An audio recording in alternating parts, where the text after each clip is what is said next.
প্রতি বছরের মতন এই বছরেও ফেডারেশনের সভাপতি স্বরূপ বিশ্বাসের উদ্যোগে ভারতলক্ষ্মী স্টুডিওতে আয়োজন করা হয়েছিল রাখি বন্ধন উৎসব। অনুষ্ঠানে শিল্পী থেকে কলাকুশলীরা সকলেই উপস্থিত ছিলেন। অনুষ্ঠানে এসে কি জানালেন সকলে, আসুন দেখে নেওয়া যাক।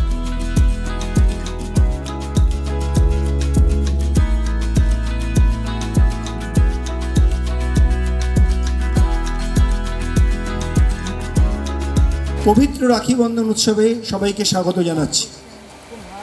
আমরা গত বছর থেকে এই ভ্রাতৃত্বের বন্ধন, বন্ধুত্বের বন্ধনকে শুরু করেছিলাম।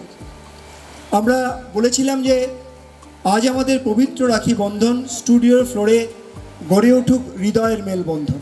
আপনারা এবছর জানেন যে আমাদের মাতৃভাষা আমরা বাংলা, আমাদের লেখাতেও আমরা সাংবাদিকদের কাছে সেটা পাঠিয়েছি এবং আমাদের প্রত্যেকটি জায়গায় বলেছি যে আমরা মাতৃভাষা বাংলা।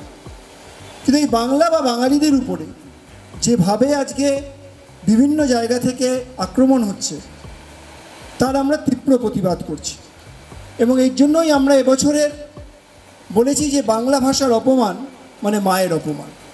অর্থাৎ যারা বাংলা ভাষাকে অপমান করছে, যারা বলছেন বাংলায় ভাষা নেই, তাদের আমরা ধিক্কার জানাই। আমরা বাঙালি, আমরা গর্বিত, আমরা বাংলায় কথা বলি এবং আজ আমাদের সঙ্গে আমরা শুধু নিজেদের জন্য যে লড়ছি তাই নয়, আমরা সমগ্র ভারতবাসীর জন্য লড়ছি। যে জায়গায়, যে প্রান্তে যত বাঙালি আছে তাদের জন্যে লড়ছি এবং আমাদের জন্যে লড়ছেন আমাদের মাননীয় মুখ্যমন্ত্রী শ্রীমতী মমতা বন্দ্যোপাধ্যায়। তাই আমরা সবাই মিলে একবার জোর গলায় বলবো, আমরা বাঙালি, আমরা বাংলায় কথা বলতে ভালোবাসি।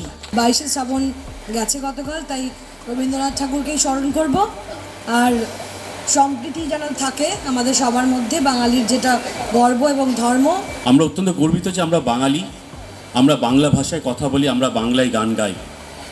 1905 সালে বঙ্গভঙ্গ যখন হয়েছিল, লর্ড কার্জন করেছিলেন, তার বিরুদ্ধে রবীন্দ্রনাথ ঠাকুরও এই রাখি বন্ধনের মাধ্যমেই আন্দোলন গড়ে তুলেছিলেন, তার প্রতিবাদ করেছিলেন।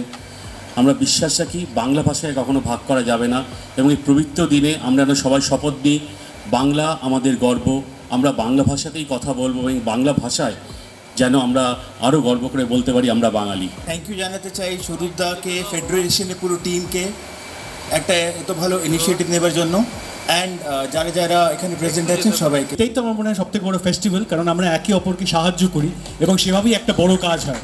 তো আই এম রিয়েলি থ্যাঙ্কফুল দাদা, আপনি যে এটা করেছেন, really it feels really great. Thank you.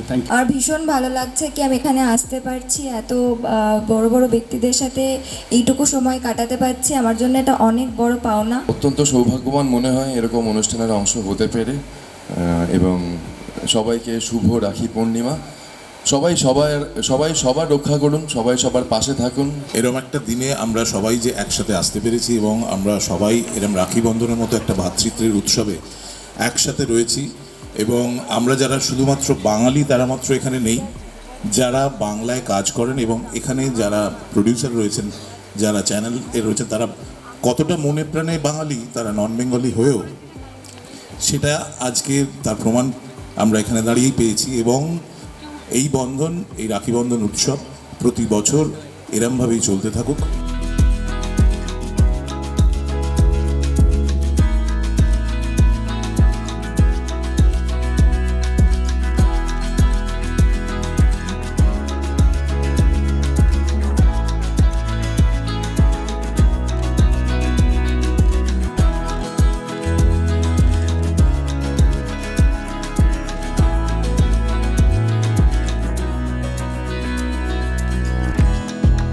আমার ভীষণ ভালো লাগছে কি এটা আমার ফার্স্ট টাইম। আগের বার আমার শরীরটা একটু খারাপ ছিল, আমি এখানে আসতে পারিনি, আমাদের ওখানে হয়েছিল।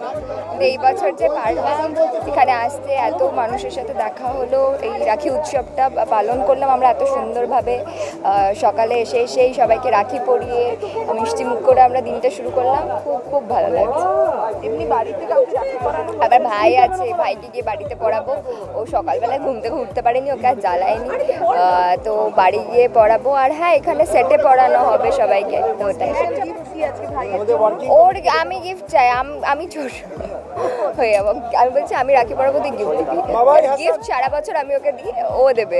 আমরা খুবই আনন্দিত এবং আপ্লুত যে আমাদের মধ্যে এসে এত প্রডিউসার্স, চ্যানেলস, প্রত্যেকটি চ্যানেল, স্টার, জি, সান, এই মুহূর্তে যারা লিড করছেন আমাদের এখানে, তারা সমস্ত প্রযোজক, এর মধ্যে সিরিয়ালের সমস্ত প্রযোজকরা এসেছেন, 2-3 জন আসতে পারেননি তাদের ব্যক্তিগত বাড়িতে থাকার জন্য। স্টুডিও ওনার্স যারা এখানে করছি বা যারা স্টুডিও, তারাই এসছেন। আমরা সত্যি খুব আপ্লুত এবং গর্বিত। কোনো সিরিয়াল 6 মাস চলে, কোনো সিরিয়াল 1 বছর চলে, তারও বেশি চলে, 100 দিন কেউ পার করেন, অর্থাৎ দীর্ঘদিন ধরে আমি এক জায়গায় থাকি। তো এখানে যদি একটা ভ্রাতৃত্বের বা বন্ধুত্বের মেলবন্ধন না হয়, তাহলে কখনোই আমরা এত সুন্দর করে কাজের পরিবেশ তৈরি করতে পারবো না। এবং আপনারা দেখছেন যে বিভিন্ন জায়গায় কিছু কিছু সমস্যা হচ্ছে, যেগুলো সত্যি খুব আমরা পছন্দ করি না, কিন্তু আমরা এই ইন্ডাস্ট্রিতে সেই ধরনের ঘটনা ঘটাতে চাই না। হয়তো মাঝে মাঝে আপনারা কিছু শোনেন, কিন্তু আমরা সঙ্গে সঙ্গে ফেডারেশনের তরফ থেকে কড়া হস্তক্ষেপ গ্রহণ করি। এবং আপনারা জানেন আমাদের সুরক্ষা বন্ধু আমরা তৈরি করেছিলাম, যে প্রত্যেকটি নারীকে সুরক্ষা দেওয়ার জন্য। এবং আমাদের একটা নিয়ম এবার চালু হয়েছে, যে দীর্ঘদিন ধরেই আমরা চালু করেছি, যে সন্ধ্যেবেলার পর মানে রাত 10টার পর যদি কোনো আমাদের মহিলা আর্টিস্ট হলুক, টেকনিশিয়ানস হলুক, কো আর্টিস্ট হোক, তারা যদি কাজ করে, তাদের একদম ডোর স্টেপ মানে বাড়ির সামনে নামিয়ে দিয়ে আসতে হবে। সেভাবে আমরা প্রযোজকদের বলেছি। বাংলা আমার মাতৃভাষা, বাংলা আমার গর্ব। যারা বাংলা ভাষাকে অপমান করছেন, মানে আমার মাকে অপমান। এই আমরা দেখুন, আমরা ক্যাপশন লিখি বাংলা ভাষা অপমান মানে আমার মায়ের অপমান। যে ভাষায় কথা বলতে শিখেছি, যে ভাষায় এক্সপ্রেস করতে শিখেছি, সেই ভাষায় যদি কাউকে কেউ যদি বলে বাংলা ভাষা নেই বা বাংলা ভাষাকে অপমান করে, তার মানে আমার মাকে অপমান করে। আর নিজের মাকে যারা অপমান করেন, তাদের কোনো ক্ষমা আমাদের কাছে। এইটা একটা মিলিত প্রয়াস ইন্ডাস্ট্রির জন্যে। আমি একা একা অভিনয় করে রাস্তায় দাঁড়িয়ে তো করতে পারবো না অভিনয়টা। আমাকে তো অভিনয় করতে গেলে আরও 5 জনকে চাই, ক্যামেরা চাই, মানুষ দেখবেন কোথায়, চ্যানেল চাই, লিখবেন কে, লেখক চাই। তো সবটা মিলিয়ে এমন একটা সিচুয়েশন, এবং আমার প্রত্যেকটা শট কিভাবে নেবেন তার জন্য তো ডিরেক্টর বা ডিওপি যারাই থাকেন বা টেকনিশিয়ান যারাই থাকেন, আমার লাইটটা ঠিক মতন হলো কি হলো না, আমার কাজটা ঠিক মতন হচ্ছে কি হচ্ছে না, আমি ঠিক মতন কথা বলতে পারছি কি পারছি না, এটা সবটা দেখার দায়িত্ব কিন্তু আমাদের সবার। রাখি বন্ধন শুধুমাত্র কোনো একটি উৎসব নয়, এই অনুষ্ঠানের মাধ্যমে পরস্পরের প্রতি শ্রদ্ধা জ্ঞাপন এবং মেলবন্ধন করা হয়। এরকম আরও আপডেট পেতে আপনারা চোখ রাখুন আরএস টিভি এইচডিতে।